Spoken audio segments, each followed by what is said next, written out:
ప్రజలకు ప్రభుత్వానికి మధ్య వారధిగా పనిచేయాల్సినటువంటి సమాచార శాఖ కొంతమంది అధికారుల యొక్క వైఖరి మూలంగా తరచూ వివాదాలకు కేంద్ర బిందువుగా మారుతున్న పరిస్థితి కనబడుతుంది. తాజాగా సమాచార శాఖలో వంటలక్క వ్యవహారం వివాదంగా మారుతున్న పరిస్థితి కనబడుతుంది.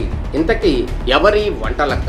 గత కమిషనర్ గా పనిచేసినటువంటి వ్యక్తికి, సమాచార శాఖలో పనిచేసినటువంటి ఒక అధికారికి ప్రత్యేకంగా వంటలు అందిస్తూ పలు సేవా కార్యక్రమాలు చేస్తున్నటువంటి ఆ వంటలక్క గత కమిషనర్ అనేకమైనటువంటి అవినీతి ఆరోపణలు ఎదుర్కొన్నప్పటికీ కూడా ఈ వంటలక్క వ్యవహారంలో కూడా కొన్ని ఆరోపణలు ఎదుర్కొన్నాడు అనటంలో ఎటువంటి సందేహము లేదు.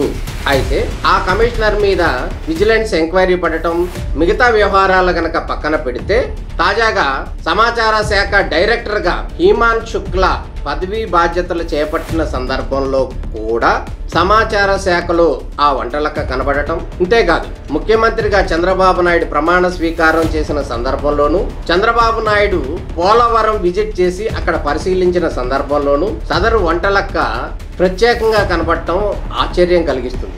ఎఫ్డిసిలో చిరుద్యోగిగా ఉన్నటువంటి సదరు వంటలక్క చంద్రబాబు నాయుడు ప్రోగ్రాంకి, కమిషనర్ ప్రోగ్రామ్కి కూడా అటెండ్ అయ్యే పరిస్థితి తీసుకువచ్చిన, అంతగా ఎంకరేజ్ చేసిన అధికారి ఎవరు అనేటటువంటి అనుమానాలు కలగక తప్పదు. సమాచార శాఖలో పేకల లోతుల్లో మునిగిపోయినటువంటి పరిస్థితుల్లో నూతనంగా డైరెక్టర్గా బాధ్యతలు చేపట్టినటువంటి అధికారి అయినా గత తప్పిదాలను ఒక కంట కనిపెట్టి కొరడా జుల్పించాల్సిన అవసరం ఎంతైనా ఉంది.